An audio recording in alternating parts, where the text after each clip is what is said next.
Nationals win your podium here tonight. Kyle, you are the second driver to lead all 50 laps of the Nationals since it expanded. The first guy to do it is just here to your left here. Kind of talk about your emotions going on tonight and your strategy to go into this race tonight. Yeah, no, I mean, it was, honestly, I didn't know what my strategy the first few laps was going to be until we rolled out on the track, and I saw them doing track prep up top, and I think while we were doing our intros and stuff, they must have touched the bottom, and so that helped me make a decision of just cruising the bottom for a little while, and just trying to stay calm down there, trying to hit your marks. You know, I felt like if I could run clean laps, I could get a decent gap, and I wanted to, lap as many people as I could before the halfway break, hoping that some of them would just give up at the halfway break, and we'd have less cars to deal with, for the second half. But it was tricky, the bottom was fast for a while, but then I caught traffic really quick, and they were kind of running all over the place in front of me, and the middle didn't seem to have great grip, and I was afraid to go to the top too early and see Rico or Donnie's nose, but thankfully I never saw anybody. Cautions kind of played out at the right times for me too, a couple of them, which really helped me, and kind of settle back in and get some clean laps going and kind of just click some laps off for a while. So there was definitely a few sketchy moments in traffic where I got hung up, and I just wasn't sure, how close those guys were behind me, if any lines had developed, but I felt like I made all the right decisions, or mostly right. I had a couple bad laps, but for the most part, I felt like I ran a pretty good race. So definitely feels cool to add my name to the list of guys who won this thing multiple times. First question, front row here. Kyle, you mentioned all week about how much winning the pole would mean here at Knoxville, but now you're the second guy to lead all 50 laps. Where does that fall in your Knoxville accomplishments list? Yeah, I mean, it's cool, I guess. Donnie's the only other guy that's done it, and anytime you can join any list that he's on, is special, and to be now one of two guys who've led all 50 is great, but really, I just wanted to win. I didn't really care how many laps I led. I could have got beat on the start. All I cared about was leading the last one, and thankfully we were able to do that. But no doubt, getting the pole really helped tonight. It was so just so fast, such a fast pace the whole time that I felt like it was going to be tough for guys to get by me. And like I said, the cautions definitely fell at the right times too. So track position's key, and no matter what series or type of car you're in, and especially in a sprint car race for 50 laps, that's really pretty short of a race. So it was good to have a good prelim night and then have a clean race tonight. Front row to your right here. 22nd to 2nd. Are you proud of that result? Are you proud you passed that many cars, or does it kind of go back to more disappointment that you just didn't win the race? This is a good second. Last year was a frustrating second, but this year was definitely a good second, an acceptable second, that's for sure. But we just had a fast car all week long. We've been fast all year, and just had an unfortunate deal on our prelim night, and we just never gave up, and luckily was able to get in the show. And I know if you're in the show, we're gonna have a chance, and got a really good start, got a couple rows, and from there found the top and really zinged by a bunch of guys there. And before I knew it, I was in the top 10. So we're happy with second tonight.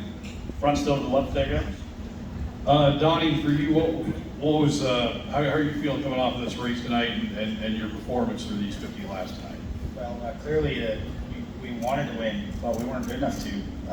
From the word go, we got behind Kyle, but even at the start of the race, when on the bottom, he gapped us right away, and I knew it was pretty free. I just couldn't get the right side of my race car back at that point, and it wasn't going to get any better.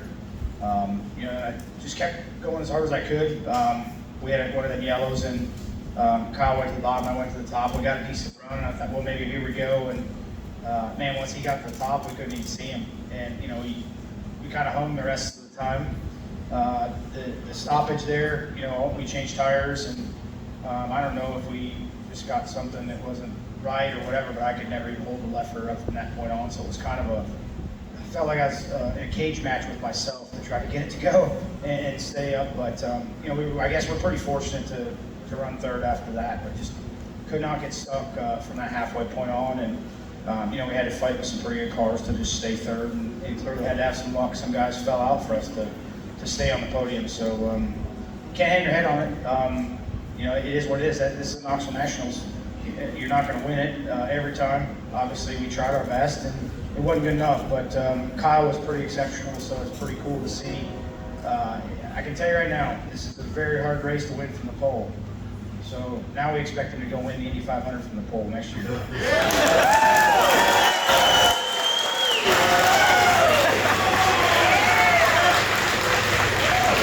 Left side over here, guys.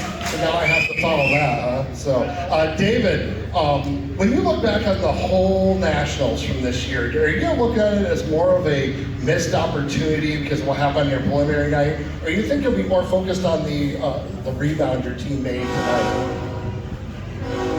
That's hard to say. You know, getting in dirty air, sliding up the racetrack, and somebody sliding up into my left front, it's just one of those things.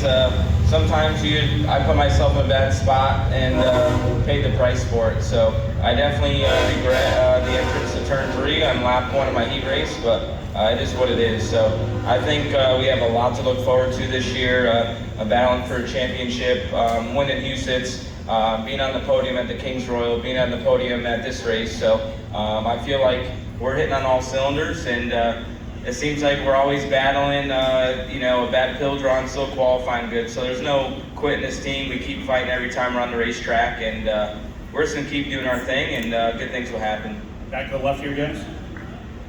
Kyle, Donny kind of alluded to it with the Indy 500 joke there.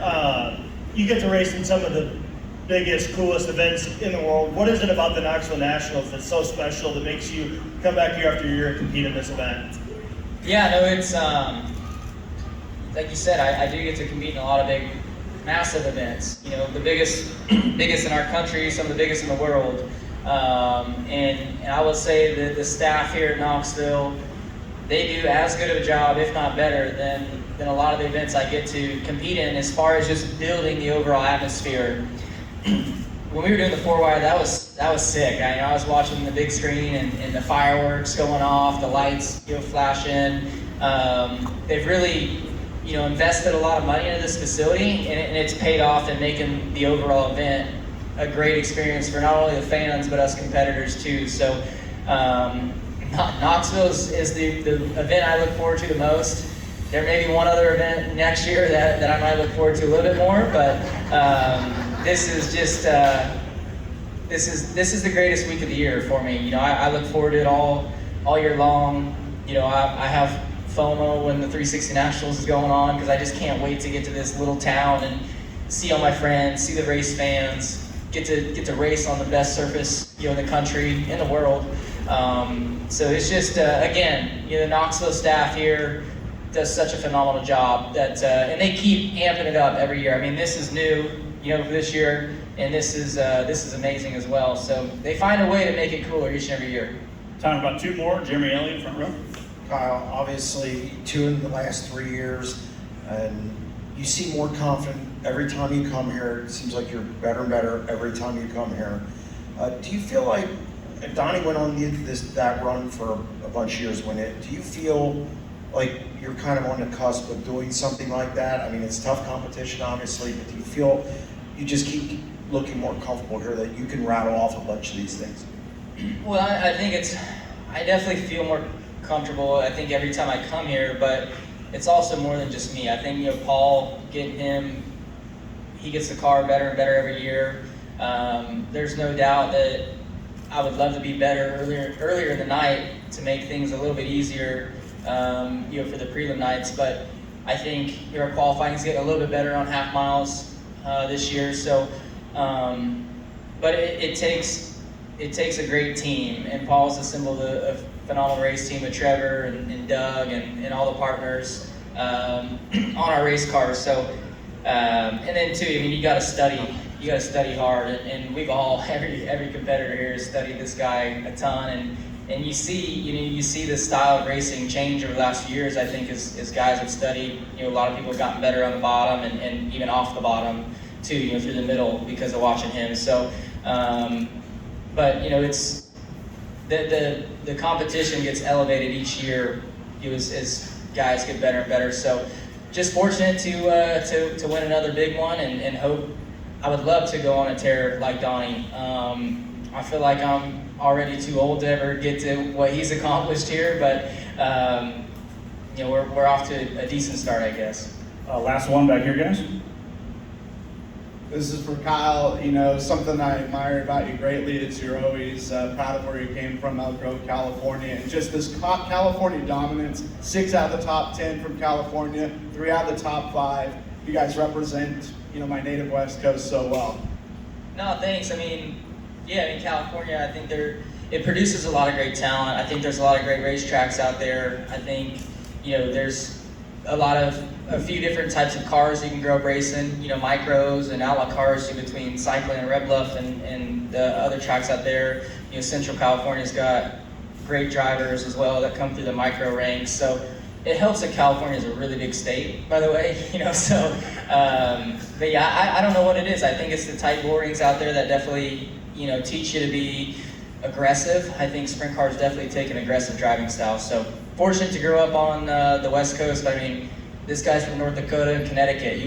I wouldn't think of sprint car racers coming from those neck of the woods, and they're two of the best at what they do. So you can come from any part of this country and be a great race car driver.